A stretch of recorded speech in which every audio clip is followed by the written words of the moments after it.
So hi class, for today we'll be discussing about two-dimensional expression or more commonly known as painting or 2D art, no? So the thing with two-dimensional art is that painting at its core is the most popular style of art of all the fine arts. Okay, it's the most popular and technically isa din sa pinaka matagal na bahagi ng kasaysayan. Hindi lang ng bansa natin, hindi lang sa Region 4, pero ng mundo. And as you can see, bakit isa to sa pinakamatagal? Because it's one of the most intricate means on how to express a certain feeling, a certain admiration, a certain emotion, or an actual experience itself, the object itself. Gaya ng makikita niyo dito sa larawan na ito, created by Fernando Amorsolo. Entitled, Fruit Gatherer, okay? So, circa 1950. Okay, if you'll be able to see the actual PowerPoint, nandun yung pirma ni Fernando Amorsolo sa right, lower rightmost portion at yung date, yung year rather kung kailan to ginawa. So the language of the arts, when we talk about the art, maraming mga elemento, na nakapaloob dito. But the thing with the painting primarily is that practically all surfaces can be used as a painting ground as long as it's a flat surface, kahit nga hindi flat nowadays, as long as a surface is parang clear enough, to be put paint, or to use any kind of medium or any kind of material for painting, pwede itong gamitin. Most contemporary artists paint on direct method or alla prima, in which paint is applied directly on the surface. So yung typical na alam natin na pagpipaint, siguro nagawa na natin to either through the use of watercolor, crayons, oil pastels, alla prima yung tawag doon, okay? Direct method of painting. So the medium, so painting media generally consists of two basic components. So the actual medium is the paint material that you'll be using. The pigment is the colors, typically in powder form. Intense colors in powder form derived from animals, plants, minerals, and other synthetic chemicals. Nowadays, karamihan synthetic chemicals na yung ginagamit for pigment, creating pigments. Then the binder, so yung paint na alam natin ay composed of a pigment and a binder. Binder is a substance into which pigment is blended, which holds the components together once it dries. Ang idea ng pigment is adhesive. Okay, ito yung nagbubuo. Okay, nagbubuo dun sa powdery pigment na ginagamit natin to create color. Nowadays, makakabi na kayo ng poster paint. Kung familiar sa poster paint, pinaghalo na yung pigment or binder, okay, as the media for painting. Hindi nyo na kailangan bumili pa ng hiwalay na pigment at the same time hiwalay na binder. Although ito yung typical na ginagamit for binder, an egg yolk, wax, glue, drying oils, or acrylic liquid mediums. Common materials used for painting, yung surface, So kung gagamitin mo is paint, the typical na surface na ginagamit natin is paper, as we all know, canvas, sorry, isang S lang po yan, cheesecloth, okay, paano to, or yung sa harina, katsa, then even wood. So for mural painting, alam natin buildings, building walls,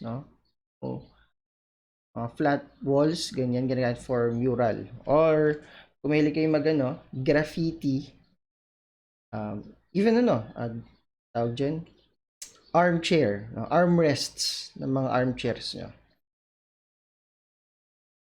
So in terms of elements and principles naman, elements of art refers to the physical building blocks that make up an artwork. So ano ito yung mga components na typical nating nakikita sa loob ng isang artwork. It can be line, shape, light and value, color, texture, space, time, and motion. Although yung latter, space, time, and motion, how do I call this? Hindi siya readily agad makikita sa mga 2D painting. Pero pag-usapan na din natin. Line, the basic building block around which an art form is constructed and by itself has the capacity to evoke thought and emotion. So, all artworks always start with the line. Siguro, first na drawing nyo din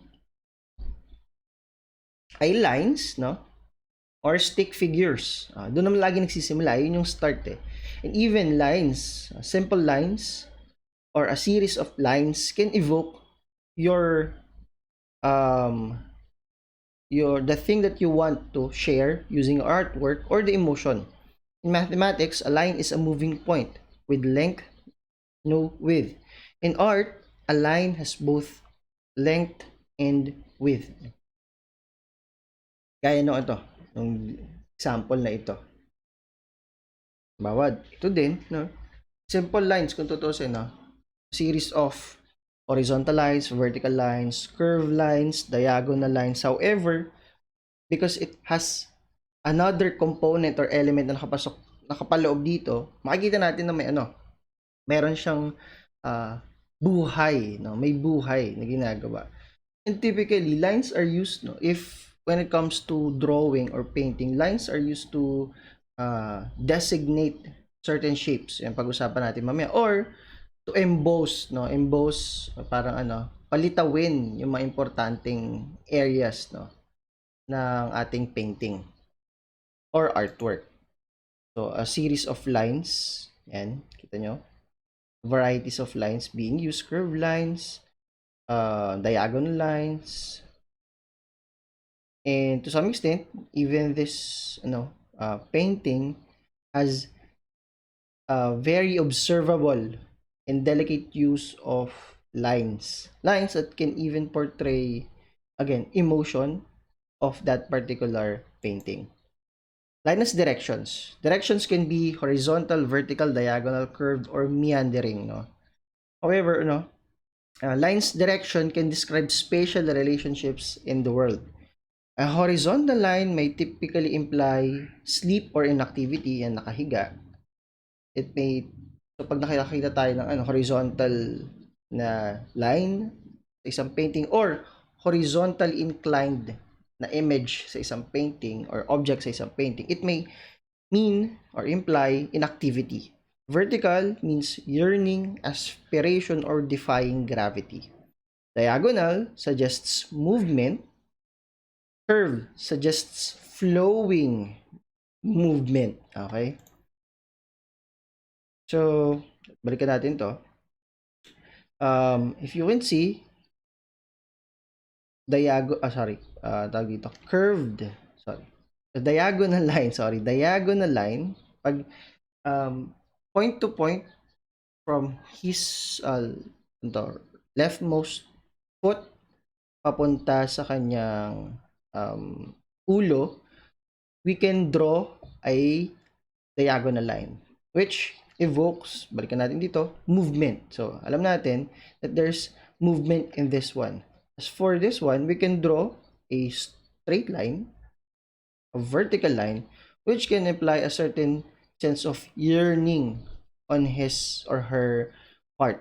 So, in paintings, pwede natin gamitin yung ganun. Okay, gamitin yung mga ganong imagery.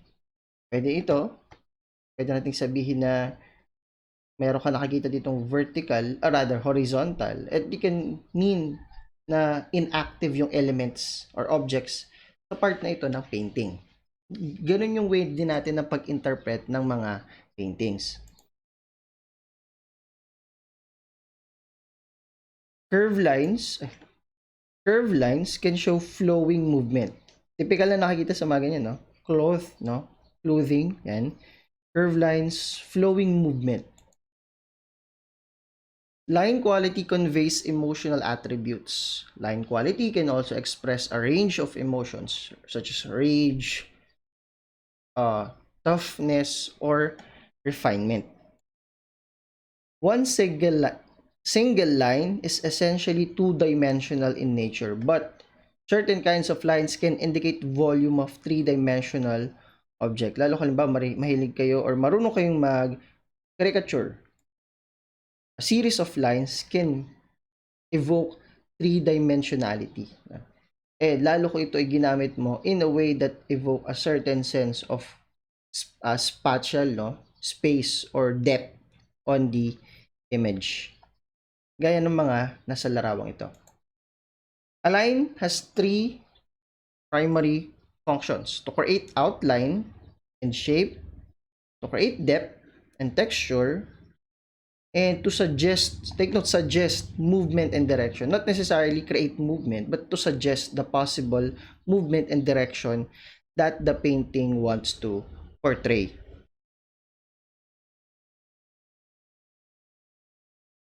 Then we have, no, yung next part is shape and volume. Next element rather. Taking shape. It's pulling things together within defined boundaries to distinguish them from what surrounds them. So in any works of art, shapes are areas within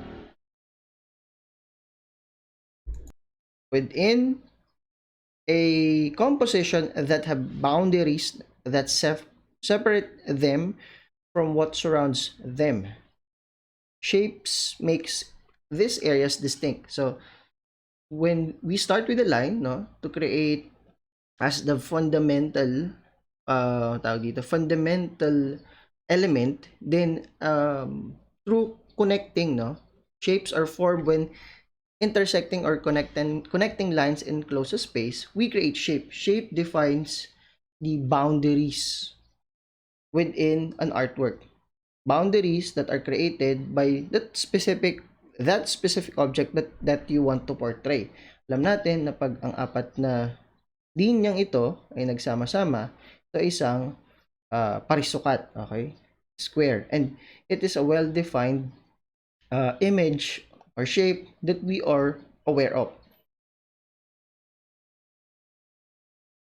In this case, no, a sample of continuous use of shapes can evoke a human figure. Shapes can, at the same time, volume creates that level of complexity when it comes to a particular artwork. There are at least three types of shape, although sa ating pag-uusap ng art, no, tatlo yung particular. Geometric, so I think you are familiar with it. So typically square, circle, triangle, and geometric patterns. Organic or biomorphic, so human body, animals, plants, sorry na. So those are the typical organic, no? Organic meaning more of natural shapes. Then amorphic is either not organic or geometric, meaning these are shapes that are typically has no specific or has no designated connotation or even definition when it comes to trying to make sense of that particular shape. Mas typical to sa mga, no? Mas nakikita natin to sa mga abstract na artworks. Yung ganitong klase ng shapes. Then for volume, it refers to the amount of mass a three-dimensional shape contains. Mass is the physical bulk. However, for painting, it can be implied, no? Mass is actual for sculpture, but for painting, it can be implied. So, at ito kasi actual na larawan, no? Ito, pwede natin gamitin itong larawan na ito that through a series of tag dyan, gradation, no? Or intensity of light being used from those at the foreground of the image, papadulo, at natatakpan siya ng ano, yan, ng smog or smoke, makikita natin na it creates a certain sense of volume na itong building na to ay hindi talaga totally flat. Itong images na to ay hindi talaga totally flat. One thing that evokes volume the most, although mamaya pa yata ito, siguro gamitin natin example na ito, is shadow. Shadows as well as light intensity or light placement can evoke the volume, implied volume. Para pag tinignan mo siya, hindi talaga siya mukhang ano lang, flat yung object sa isang painting. Moving on, light and value. It's the basis for vision, and thus it's necessary for art. It's the very core of visual art, how we use light. So light radiates, illuminates, dazzles, glows. To name some, in art and architecture, light might be an actual element. So, for example, ito, although ano siya, more of installation art, actually use light to evoke a certain artwork. Same with this, placement of light can provide focus kung ano yung gusto mong i-pertain dun sa image. In architecture, most art cannot emit 2D paintings primarily, cannot emit or manipulate light. Thus, it reflects ambient light. So, some painters try to put lighter, kung natatandaan niyo sa previous lesson, yung gradient, chiaroscuro, a movement from light to dark, painters or artists try to use such means para magkaroon ng tinatawag na ambient light or manipulation of light. May areas na maliwanag, then may areas na madilim. And similarly, if it's put into meron siyang natamaan siya ng liwanag, mas nag-glow pa lalo yung actual object of focus, which and in this case typically kung sino yung may liwanag, may liwanag dun sa painting. Typical, halimbawa kung may flash ka, kung sino yung focus ng flash mo or unang matamaan ng flash mo, yun yung mga typical na objects ng iyong photo. In terms of light and value, in two-dimensional art, artists use value to represent various levels of light. So, yun yung tawag po doon, value of light. That reflects off the objects. Value is a one-step gradation of light and dark. Ito yung typical anachromatic scale.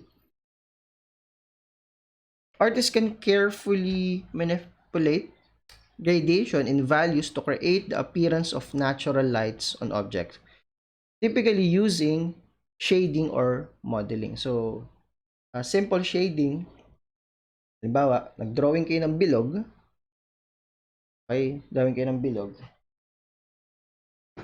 na naman ulit, yan na matanggal nung wait lang.